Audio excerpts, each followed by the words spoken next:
नमस्कार, मैं हूं आपका उमा शंकर त्रिपाठी। आज आपके लिए उत्तर प्रदेश विधानसभा के शो में बड़ा न्यूज लेकर के पहुंचे। तो भाई बड़ा न्यूज, दो बड़े चेहरों की अगर बात करें, एक तरफ जो साक्षी महाराज जी हैं, दूसरी तरफ अगर बात करें समाजवादी पार्टी के बड़े नेता आजम खान।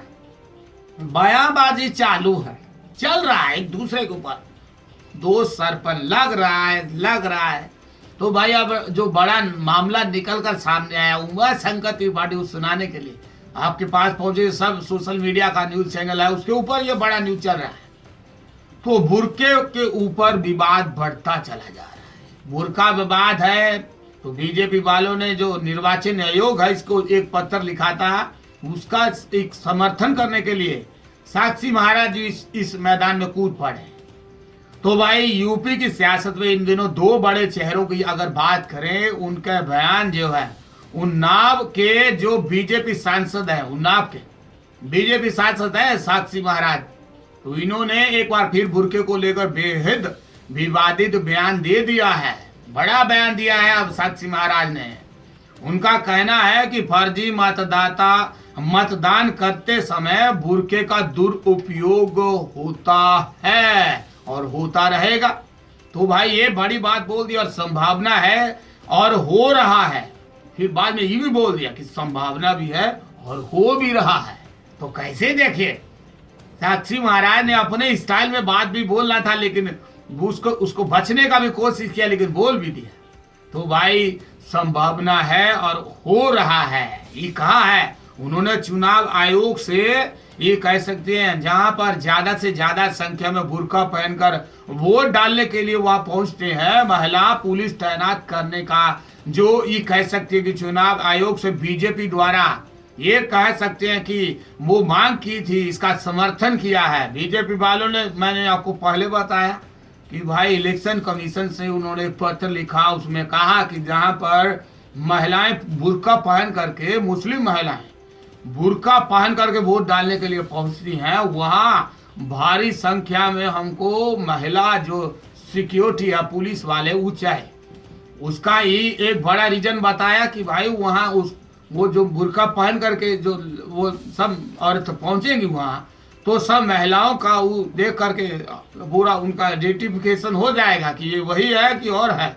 तो आइडेंटिफिकेशन के लिए उन्होंने पुलिस का मांग किया, तो इसका समर्थन किया साक्षी महाराज ने। उन्होंने कहा कि बिल्कुल सही बोल रहे हैं बीजेपी वाले, और इससे उन महिलाओं और पुरुषों का आइडेंटिफिकेशन किया जा सकता है जो बुर्का पहन करके फर्जी मतदान करते हैं। तो फर्जी मतदान का जो चक्कर चल रहा है, इस सब के ऊपर ही कह साक्षी महाराज जो है, जो हमारे साक्षी महाराज ने ये सब बात आगे निकाल कर रख दी। तो उन्होंने कहा कि मुस्लिम महिलाओं का सम्मान अभी बचा रहेगा, लेकिन महिला पुलिस के इस काम को कर रही है, कर सकती है। तो उन्हें यह भी कहा जाता है कि कई बार हिंदू भी और कई बार महिलाएं और पुरुष, महिलाओं की जगह पुरुष बुर्का पहन करके फर्जी वोट डालते हैं। तो सबका एकदम से मिक्स कर दिया कि महिलाओं के चक्कर में पुरुष भी अपना वोट डाल करके चले जाते हैं, और किसको वोट डाला ये सब मालूम नहीं पड़ता। बुर्का पहना, इसमें क्या पता कौन है कौन नहीं। उन्होंने कहा कि मुझे बहुत से लोगों ने बताया कि हम तो बुर्का पहन करके वोट डाल करके आए हैं।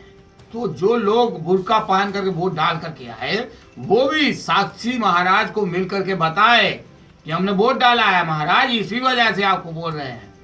तो बुर्के में वोटर की जांच के मामले में यूपी का राजनीति गर्म हो चुका है। यूपी का जो मंत्री आपको बताया कि आजम खान, समाजवादी पार्टी का, तो इस पर वो कह रहे हैं कि बीजेपी तो मुसलमान वोटर को कुत्ता पिल्ला समझती है, कुत्ता पिल्ला समझती है। आजम खान ने चुनाव में ध्रुवीकरण का जो मुद्दा है उसके ऊपर भी बड़ा बात किया। तो कह सकते हैं कहीं ना कहीं उत्तर प्रदेश की सियासत में कोई ना कोई बड़ा मुद्दा जो बीजेपी के साथ मुस्लिम वोट को लेकर के बनता है, उसके ऊपर बीजेपी के लोग और बीजेपी के बड़े जो नेता हैं वो हमेशा टेंशन में रहते हैं। तो आपको बता दें, उत्तर प्रदेश में बीजेपी वालों ने एक भी उम्मीदवार अपनी इस लिस्ट में नहीं डाल रखा जो मुस्लिम चेहरा हो। इसके ऊपर राजनाथ सिंह से लेकर मुख्तार अब्बास नकवी तक सब ने इसके ऊपर बोल दिया है कि भाई लेना चाहिए था कोई ना कोई उम्मीदवार, लेकिन किसी ने इसके ऊपर गौर फरमाया नहीं। और उत्तर प्रदेश में बहुत संख्या में मुस्लिम वोट है, तो उसका किसको फायदा होगा ये तो भाई 11 मार्च को पता चलेगा। लेकिन ये जरूर फाइनल है कि बसपा की सुप्रीमो मायावती उसने 92 कैंडिडेट को ये कैसे मैदान में उतार दिया, मुस्लिम चेहरा 92, और समाजवादी कांग्रेस पार्टी वालों ने भी पूरा 100 चेहरा उत्तर प्रदेश की सियासत में निकाल करके रख दिया। उन सबको टिकट दे करके उत्तर प्रदेश की सियासत में ला करके खड़ा कर दिया। तो भाई कहीं ना कहीं ये कह सकते हैं कि बीजेपी वालों को इस बात का डर है कि जो मुस्लिम वोट है वो हमको नहीं पड़ेगा। इसी वजह से उन्होंने ये जो अपना मांग रखा है, इसके ऊपर अब निर्वाचन आयोग क्या करेगा ये तो देखना होगा। लेकिन अब इसका रिजल्ट क्या होगा ये भी उमा शंकर त्रिपाठी आप को यही मंच के ऊपर सुनाएंगे। तो भाई बने रहे हमारे साथ। 11 मार्च का वो बड़ा ऐतिहासिक दिन रहेगा जब उमा शंकर त्रिपाठी तत्काल आपको सब रिजल्ट यहाँ बैठ करके एकदम से सुनाता रहेगा। तो भाई अब हमको दीजिए इजाजत। महासंग्राम 2011 का हमारा स्पेशल शो रहेगा 11 तारीख की, अगर बात करें उस दिन चलेगा इस चैनल के ऊपर, उसको अवश्य देखिएगा। तो हम चलते हैं, सबको बोलेंगे नमस्कार।